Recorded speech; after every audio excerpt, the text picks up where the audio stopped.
Hey YouTube, welcome back. We're on a pause for the weekend tournaments, but instead of competing in the arena, we've been competing in Theorycrafting. So every week, we'll be taking a unique item and trying to build around it as best we can. So this character that I have for you today is the result of one of these build around weeks. The point of this is to use a Rule of the Simoon, which is a unique pair of gloves that has some Fire Tornado and some Fire Tornado Shred stuff written on it. And we can play any class, we can use any skill, any mastery, and just make the coolest builds that we can. And hopefully, by doing this, we can explore an underutilized unique item. We ended up playing Crit Spirit Thorns as a Spriggan, and then we're playing as a Druid in order to give us access to all the damage nodes we need. I wanted to make sure that this build was not strictly worse than the Frostbite variation, because the Frostbite Spirit Thorns has a ton of synergy built into it. You get some really good unique options that you can farm up and maybe get some LP on them as well, some extra stats in your build.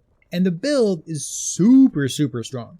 So I wanted to play Spirit Thorns. I wanted to play a crit build. And if you follow my YouTube channel here, you'll see that as the result of one of my unofficial build contests, somebody submitted a fizz damage crit Spirit Thorns build that focused on using stun, scaling stun chance up to 1600, scaling stun duration, and the possibility of even including the unique helmet Somnia, which kind of proliferates stuns from one enemy onto another enemy.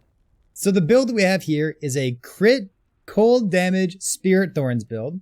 We're using the unique gloves in order to proc Tornado and benefit from the cast speed and movement speed.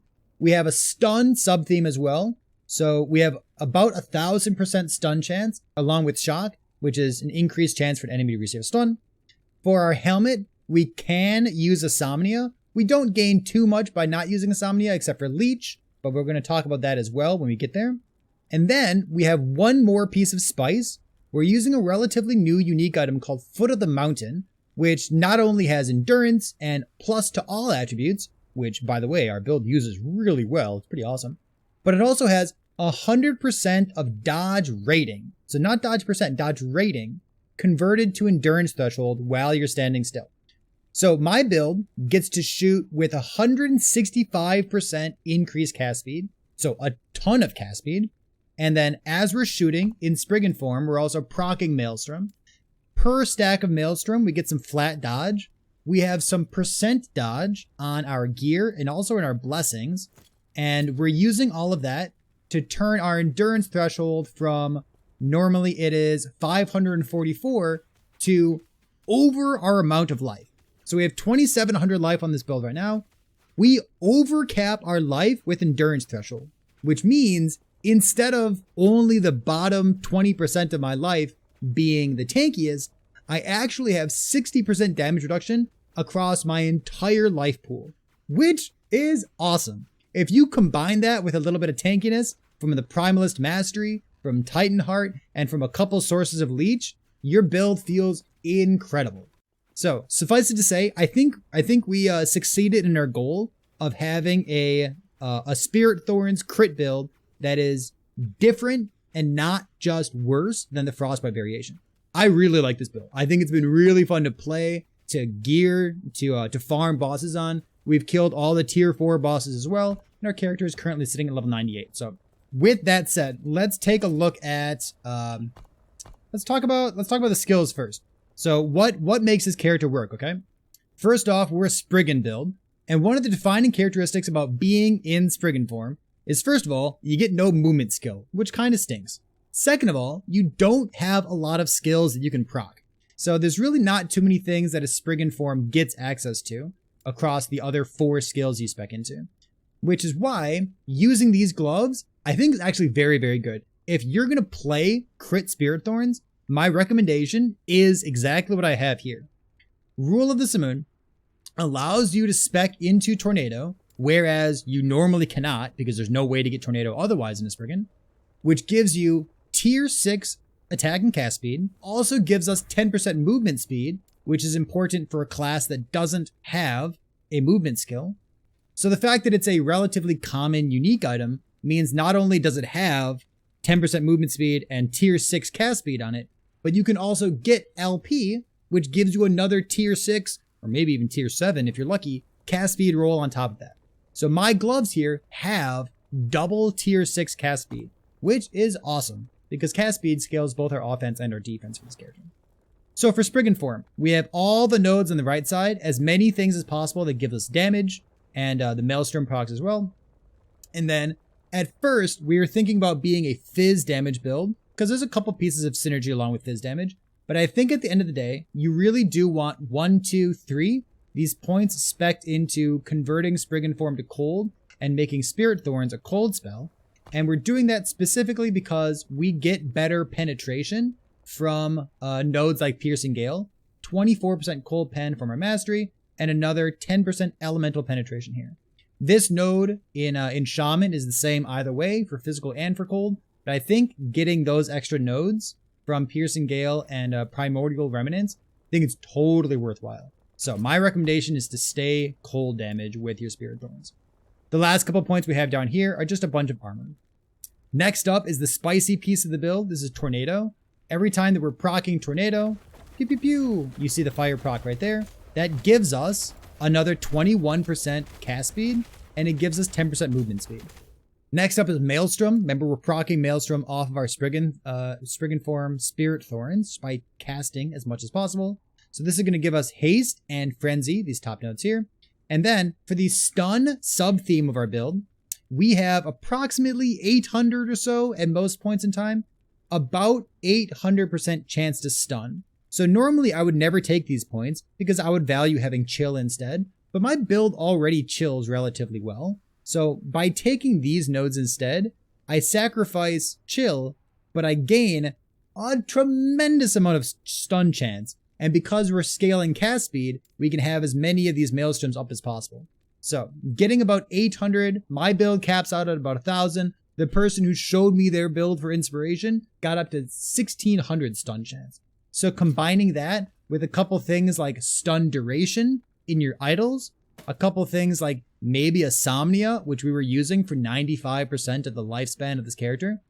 This gives you stun chance, stun duration, and that stun proliferation on undead enemy means you stun basically everything in the game. If you want to stun a Diamond Matron, this is the build for it. It feels fantastic in that regard. We are using Thorn Totems procced off of this idol up here. This is chance to summon a Thorn Totem on hit, along with cold damage per active totem. Ideally, this is exactly what you want, that prefix with that suffix. If you don't have that, maybe you can just use a different 1x4 instead. But the reason for that is when we shoot something, we summon a Thorn Totem. When we summon the Thorn Totem, it summons all 5 of them. So those 5 totems are all applying armor shred for me from this, and it's about 5 stacks of shred every second. That's about what the numbers look like on that. We're combining that armor shred with a amulet suffix as well. So I think that's what you want to be doing. You could get armor shred on your gloves if you have 2 LP, but I think cast speed is more important here. So getting cast speed on the gloves and some extra armor shred up here to go along with the Thorn Totem armor shred. The last skill for us is important for our crit avoid and for our crit chance. So we're using a staff because we're able to. Remember, every skill in the game has 5 crit chance by default, but this gives us +8. So we're at 13 base critical strike chance, and we can get away without using an offhand catalyst, and we can get enough critical strike chance, getting a little bit of crit on our rings, maybe a tiny bit of crit on our relic and on our amulet as well, in order to get us up to 85% crit chance. I think 85 is pretty good. Going up to 90 is a little bit of diminishing returns. We don't really need that, especially considering how fast we attack. So this brings us all the way up to 13 base, so we can get to 85 without too much of a hassle. The rest of this, I think this node over here is pretty important to mention. We do care about dodge in this build because of the boots. We'll talk about the boots in a moment when we get to the gear. But we care about dodge, so we do want to spend 2 points on this. The rest of these points are just survivability for the Spriggan, but this is not too important for us. We just want her to live as much as possible. Let's go on to the mastery here. So we chose to be a druid, but we're going to talk about Beastmaster and Shaman as well, because basically every primalist looks like this, don't they? You have a bunch of points in all four trees. For our base class, we have a tiny bit of spell damage, but really it's like life, life, life, life, life, and we have these extra nodes over here with Berserker. In Primalist, we've got a couple nodes here. 8 points into reduced damage taken, and a couple points into aspect of the boar whenever a melee thing hits us. For a long time on this character, I actually didn't have the last 5, 6, 7 points here. These were spec'd pretty late in the game because I wasn't sure how often I was actually going to get hit, and I was spending my points on other things instead. So in terms of leveling, having these first 13 points feels great, but you know what? If you're starved for points and you just want some more damage, you can trim these until much later on. In Shaman, we have a bunch of penetration already because we're cold damage, because we get to use Piercing Gale and Primordial Remnants in the Druid tree. But because we have so much penetration already, we don't need to max out this node. Instead, we're just going to grab as much cast speed as possible, making sure to pick up Tornadoes so that we can actually spec into it. Last but not least is the actual Druid Mastery. And let's talk about this little oddity on the far right side of the tree. So we're actually not spec'd into Hide Skin. I think Hide Skin is phenomenal, and I would take this on the build, unless you have this pair of boots. So like we said at the very beginning of this video, once you have Foot of the Mountain, your endurance threshold is going to be higher than your entire life.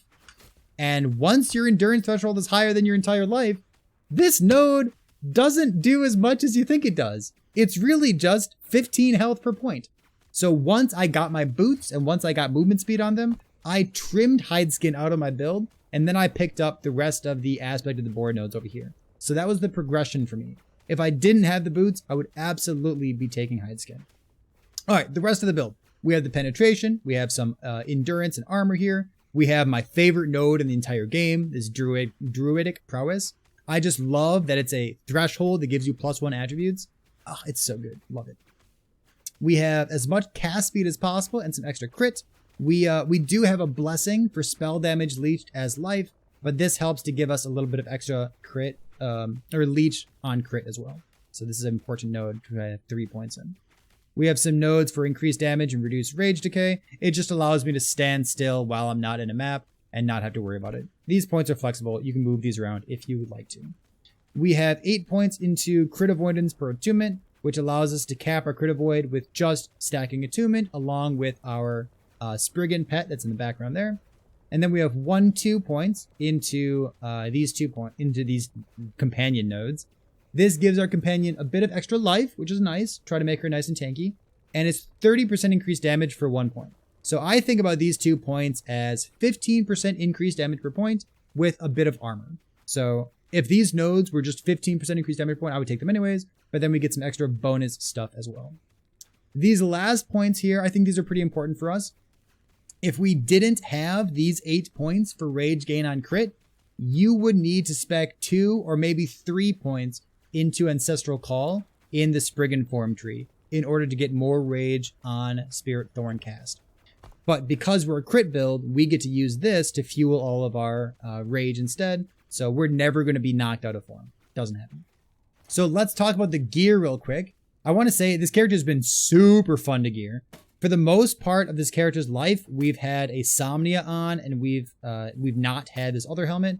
But recently, I've been wanting more Leech in the build. So my extra Leech, other than the 4% on crit and the Blessing for up to 5% spell damage Leech's crit, I wanted more Leech because I wanted to recover my life faster when I get hit. And my options are either a Leech base helmet, which this goes up to 5% on the implicit, or I can grab I think it's called a Living Seed, and I've been trying to farm for one of those, but I couldn't find a good one. So a Living Seed would give me another 2.4 Leech, and I think that'd be good as well. But having a little bit of Leech and one of those implicits, to me, feels very important. It made the build feel a lot better. So I love Somnia. I'm trying to work it into more builds just to get a feel for how good the proliferation with the stuns is. And I think this is a really good build for it. But unfortunately, I want more Leech, so I've been using the less funny helmet instead. All right, for the rest of the character, we've already talked about wanting Armor Shred on the build. Remember, Armor Shred only rolls in those 2 places, on your gloves or on your amulet. And because we're using a unique pair of gloves, we want to get it on our amulet. For the boots, we want as much movement speed as possible, and they don't have any movement speed by default, so getting an LP pair of this is important. If you don't have a movement speed for the mountain, just using a regular pair of boots with some vitality and hybrid life is fine instead. We do want as much spell crit, because remember, we're trying to get away without using a catalyst. and our only source of flat crit is the Spriggan pet herself. So getting big spell crit rolls wherever you can on the amulet and on the relic are important for this build. We need to get some source of percent dodge. For a while, I was using a Titan Heart that had percent dodge on it. Remember, we have a lot of flat dodge, both from Maelstrom and from the node in Spriggan, which is dodge rating per attunement here. And then we have 48 attunement there. So we want to have both a blessing for percent dodge rating, and then we want to have one piece of gear that has percent dodge rating on it. So in case you don't know, percent dodge rolls in a couple places. It rolls on amulet and then down the middle. So amulet, body armor, belt, boots. So our belt, we want to have as much life as possible. So like percent life, hybrid life, maybe exalted flat life like I have here. This is the kind of belt that we're looking for on basically every build ever.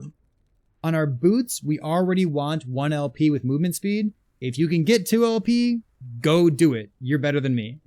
But another option would be using a Titan Heart with percent dodge somewhere on it. But I think this Titan Heart that we made with 2 LP is enough good that I want to use this, which means that we're really left with our amulet. So our amulet suffixes should be percent dodge and the percent armor shred. All right, so we can talk about the rings as well. We are looking for crit spell damage, cold damage for those kinds of implicit modifiers. And then for our relic, we do want frailty. Remember, frailty rolls in a couple places. Frailty is on amulet, relic, and gloves. But because both of our suffixes on the gloves, both of our suffixes in the amulet are taken, and our gloves are an LP item, it leaves our relic for the place that we would like to get frailty if we're choosing to include it in the build. Next up is the idols. We would like to have the chance to summon a Thorn Totem on hit. This gives us access to cold damage per active totem, which is a great source of some percent increased damage. And you are going to be wanting for some percent increased damage in this build if you're trying to get those crit multi crit multi and spell crit and crit chance modifiers in as many places as possible. So this is a great source of percent increased damage because we do need it. Getting a little bit of resistance is nice as well. Spell damage while transformed, spell damage if you have an active totem, cold damage, lightning damage. These are all excellent modifiers for us. We can get like 40, maybe 60% increased damage just from one of these 3x1 idols here.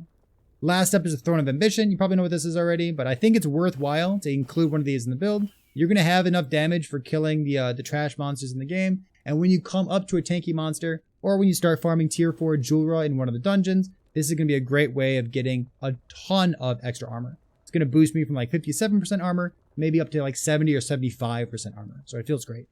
So the important blessings are spell damage leeches health. You really want as much leech as possible, and this is a great source of it. The next one is increased dodge rating. I'm going to show you in a different view here, so you see where to get these from. Let's go look at this map.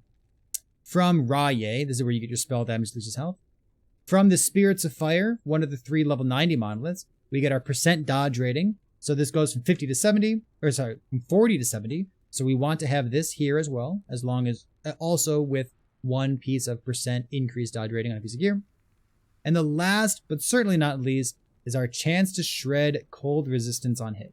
So we already have a bunch of penetration, but we attack we cast so quickly that we can stack this up to 20 stacks very, very quickly, and it gives us some nice extra damage. There's also not really much we'd rather have from Age of Winter instead, so this is a great pickup for us. The rest of these, lightning res, plus to all resistances, drop rate blessings, these don't matter as much. But those 3 are really things that you want to include in this build. I was so surprised that we ended up making a crit cold damage Spirit Thorns character that had stun, that got to use Rule of the Simoon, and in fact, I even think Rule of the Simoon is best in slot for this build. I did not expect to go into this week of playing with an underutilized unique item and end up having such a strong opinion about how this build should be built in the future and wanting you to play this build. So if you're into stun, I think this is sweet. If you're looking for like an alternative to Frostbite Spirit Thorns for some reason, this is a great place to be as well. And I think I want to build more with this Foot of the Mountain.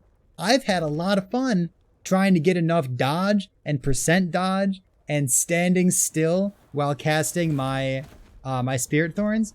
to watch my endurance threshold climb up from 500 to 1600 to 1800 to 2000 to 2100. Like, watching my endurance threshold cover my entire life, it's been a lot more fun than I thought it was going to be.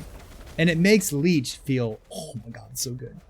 So, like always, if you have any questions about this build, or maybe have questions about why I've been talking for so long about crit Spirit Thorns, you can always leave those in the comment section of this video, or you can drop by Twitch Live, twitch.tv/ParryThePig. And as always, chat, thanks for being here. I'll see you next time.